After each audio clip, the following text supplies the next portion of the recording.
Islamic banking reforms and solutions.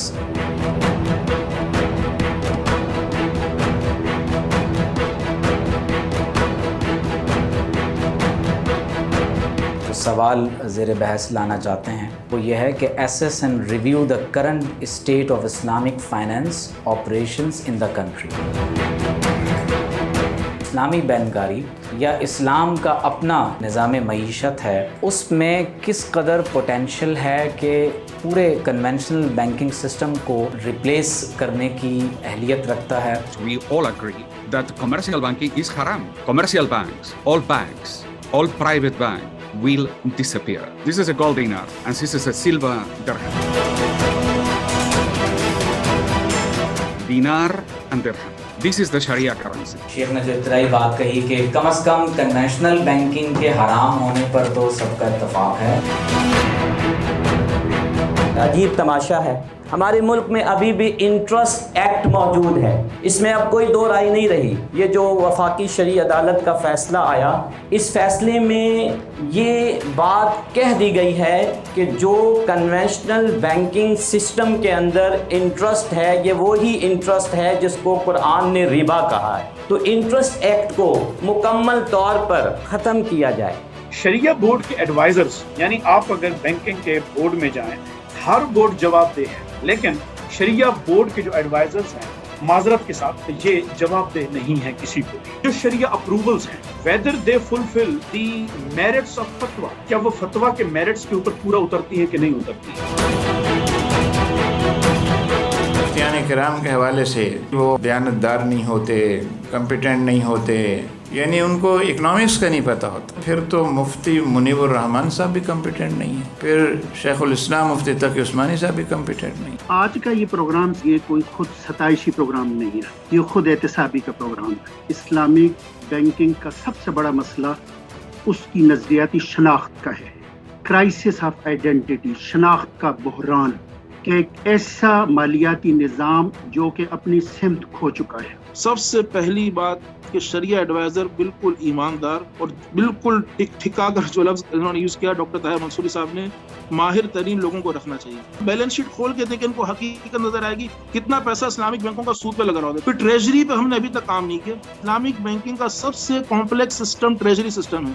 Site L C کیا ہے، یوزنس L C کیا ہے، ایکسیپٹنس کیا ہے، ایئر وے بل کیا ہوتا ہے، اور یہ ایکسپورٹ ری فائننس کیا ہے، پورا کا پورا وہی ہے۔ سارا کا سارا ہمارے اسلامک سسٹم ایک پروڈکٹ، صرف ایک بینک کا پروسیس فلو ہم نے دیکھا، اس کو کاپی کر دی۔ ایل سی جس طرح کھلتی ہے اس طرح کھلتی، بیچ میں مرابع آ جاتا ہے بس۔ وائی وی فالو، ہم اس کنونشنل بینکنگ سسٹم کے اسٹرکچر کو مسلمان کرنے میں کیوں لگے، میری آج تک سمجھ میں نہیں ہے۔ آپ کا بینچ مارک ہی سود کے اوپر ہے تو پھر باقی چیزیں تو میں اس بات کو انڈرسٹینڈ کرتا ہوں کہ ہمیں جو بھی کرنا ہے اسی سسٹم میں رہتے ہوئے کرنا ہے، لیکن کیا ہم کسی بینچ مارک کی فارمیشن یا ڈٹرمنیشن کی طرف گئے؟ نہیں۔ ہمارے مفتیان کرام، ان کی نیتوں پہ کوئی شک نہیں، کوئی ان کی علمی حیثیت پہ وہ شک نہیں ہے، لیکن کچھ معروضی حقائق کہ بینکنگ اینڈ فائنانس اور اکنامکس کی نالج ہونا بہت اچھی بات ہے، جس کا مجھے فقدان نظر ہے۔ یعنی کہ جو ہمارے جو کنونشنل بینکرز ہیں ان کی بھی نالج آبویسلی کم ہے۔ میرے اپنے ذاتی میں لوگوں کے ایک ایک ادارے کے حساب سے ایکسپیرینسز ہوں گے، میں نے وسیع طور پہ مطالعہ کیا ہے، یا تو وائس ورثہ بھی نہیں ہے۔ یہ موضوع بہت مخدوم ہے اور اس موضوع پہ بہت کام بھی کیا گیا ہے، لیکن اس پر مزید کام کرنے کی ضرورت بھی ہے۔ فیڈرل شریعہ کوڈ کی جو ریزولیشن ہے وہ یہ کہتی ہے کہ 5 سال میں پوری اکنامی کو شریعہ کمپلائنٹ کرنا ہے۔ جب ہم اکانومی کی بات کرتے ہیں تو ہم صرف بینک کی بات نہیں کرتے، بلکہ ہم جو ہے میوچل فنڈز کی بھی بات کرتے ہیں، ہم انشورنس کی بھی بات کرتے ہیں، ہم بینک اسلامی نے الیکٹرانک ویئر ہاؤس ریسیٹ جو ہے فائنینس کرنی شروع کی ہے پاکستان میں پہلی تاریخ میں۔ پھر سکوک کی بات ہوتی ہے، پھر بانڈز کی بات ہوتی ہے، پھر جو ہے وہ امپورٹ ٹرانزیکشن کی بات ہوتی ہے، ایکسپورٹ کی بات ہوتی ہے، پھر پروجیکٹ فائنینسنگ کی بات ہوتی ہے، ورکنگ کیپٹل کی بات ہوتی ہے۔ تو یہ سارے اینگلز جو ہے نا، اس پہ ہمارا اسٹرکچر کو ہمیں دیکھنا چاہیے کہ ہم کس حد تک جو ہے وہ کام کر چکے ہیں اور ہم آگے 100% کرنے کے لیے ہمیں کیا چیزیں چاہیے۔ اسٹیٹ بینک کی regulations for the conventional bank الگ ہیں اور اسلامک بینکس کی نہیں الگ ہیں۔ ہمارا کوئی بھی کیس اگر جاتا ہے تو وہ IBD میں جاتا ہے, وہ نارمل لا میں نہیں جاتا. جب ہم 2002 میں جاتے ہیں اور میزان بینک قائم ہوتا ہے, اس وقت کا ایک عبوری دور تھا. اس وقت کچھ چیزوں کو ہم نے بطور وقتی مشکلات کی وجہ سے as a mode of finance adapt کیا تھا. لیکن اب ہم 2022 میں ہیں, 20 سال گزر چکے ہیں, تو کیا اس وقت بھی ہم انہی ہیلوں کو اختیار کر کے بیٹھیں گے, یا ہم کچھ آئیڈیل موڈ آف فائنینس کی طرف جائیں گے اور اس کے لیے ہم کام کریں گے؟ یہ بھی ہمیں اہل علم کو سوچنے کی ضرورت ہے. کچھ بولڈ اسٹیپ لینے کی ضرورت ہے. جیسے ہمارے یہاں تورق ہے, تورق کو اہل علم پاکستان میں قبول کرتے ہیں, لیکن UK جیسے ملک میں انہوں نے تورق کو بین کیا ہوا ہے. ہمارے یہاں کمیونٹی مرابع ہے, اس پر جو ہے کچھ لوگوں کو جو ہے کنسرنز ہیں. تو ہمیں فقہی لحاظ سے بھی غور کرنا ہے. جن فقہی بنیادوں پر ہم نے اسلامی مالیاتی نظام قائم کیا ہے وہ ایز اٹ از امپلائی ہو رہی کہ نہیں ہو رہی, اور اس پہ دیگر اہل علم کی جو اعتراضات آ رہے ہیں اس کو ہم جو جینون ہیں ان کو کیسے حل کریں گے. ہمارا سرمایہ داری یہ کہتا ہے مجھے کنونشنل والے 7% پہ دے رہے ہیں, 8% دے رہے ہیں, 10%, تم کیا دو گے؟ اب آپ کہتے ہیں یار اگر میں اس سے کہوں 5% تو یہ میرے پاس آئے گا ہی نہیں. تو آپ کہتے ہیں یار دیکھو میں اسلامک کر رہا ہوں, حلال کر رہا ہوں, وہ حرام کر رہے ہیں, لیکن یار میں یہ نہیں جانتا, میرا پیسہ ایک تو نہیں ڈوبنا چاہیے, اور دوسری بات یہ ہے کہ منافع اتنا تو دو کم سے کم جتنا وہ دے رہا. آپ پر ریسٹرکشن ہے, آپ ان کاموں میں پیسہ انویسٹ کریں گے جو حلال ہیں, حلال کاروبار میں. آپ ٹباکو کمپنی کو نہیں آپ کر سکتے, فلم انڈسٹری کو آپ نہیں کر سکتے, ایڈورٹائزنگ میں نہیں آپ کر سکتے. پھر کیسے ایک جیسا ہے؟ میرے سامنے کے دکان والا شراب بیچتا ہے, میں شربت بیچتا ہوں. وہ شراب کی بوتل بیچتا ہے 100 روپے میں, میں شربت بیچتا ہوں 100 روپے میں. تو میرا شربت اس کی شراب کی قیمت میں اگر بک رہا ہے تو یہ حرام ہو جائے گا؟ بتائیے نا, حرام ہو جائے گا. یہی بینچ مارک ہے, اور کیا بینچ مارک ہے؟ شریعہ میں ہیل کیا ہے؟ کموڈٹی مرابع حرام ہے, حرام ہے, حرام ہے. یہ حرام ہے کہ جس کے ذریعے ہم کنونشنل کو پیسے منتقل کر رہے ہیں, ہمارا سرمایہ ان کی طرف جا رہا ہے. 2008 میں کوئی 75 بلین روپے کنونشنل بینکوں میں اسلامی بینک کے جو پڑے ہوئے تھے. کیوں آپ کنونشنل بینک کی کیش کی ضرورت کو, سرمایہ کی ضرورت کو آپ کیوں پورا کرتے ہیں؟ سود حرام ہے, ہیلہ سود بھی حرام ہے. رننگ مشارکہ کے حوالے سے ڈاکٹر ابوبکر صدیق انہوں نے جو مقالہ لکھا ہے, میرا خیال ہے کہ اس کا کوئی جواب نہیں دے سکا. آپ سرخسی, کاسانی, ان کے ہاں ذرا اس بحث پہ دیکھ لیں کہ ما یجوز للمضارب من التصرفات وما لا یجوز من التصرفات. ایک نئی بدعت جو سامنے آئی ہے اور وہ ہے اسپیشل مشارکہ پول. اسلامی بینکاری میں ایکسپیکٹڈ کا مطلب ہمیشہ فکسڈ ہوتا ہے. اسٹیٹ بینک کے شرعی ایڈوائزر اور ان 4 بینکوں کے شرعی ایڈوائزر جس دن استعفیٰ دے دیں گے میں بھی دے دوں گا انشاءاللہ العزیز. ڈاکٹر طاہر منصوری صاحب کی میں نے گفتگو سنی, جو پروڈکٹس پر انہوں نے کہا, جو اسپیشل مشارکہ پول کا کہا, یہ واقعی اسلامک بینکنگ کی خرابی ہے. ایکسپیکٹڈ کا مطلب ہم فکس سمجھتے ہیں, ایکسپیکٹڈ اسلامک بینکنگ میں فکسڈ ہی ہوتا ہے اور عموماً ایسا ہی ہوتا ہے. المعروف کالمشہور. اس کی لائبلٹی سسٹم میں بہت خرابیاں ہیں. جو شریعہ اپروولز ہیں, whether they fulfill the merits of fatwa, running مشارکوں کو لے لیں, اب کرنسی سلم کو لے لیں. جب ایک شریعہ ایڈوائزر یہ کہتے ہیں کہ جناب میں نے اس کو اسلام کے مطابق پایا, تو جناب محققین نے تو 8-10 فقہی سوالات اٹھا دیے ہیں. ایک اسلامی بینک نے کریڈٹ کارڈ ایشو کیا اور اس کے اندر تبرک اور وکالہ اور مختلف طرح کے کانٹریکٹس آئے.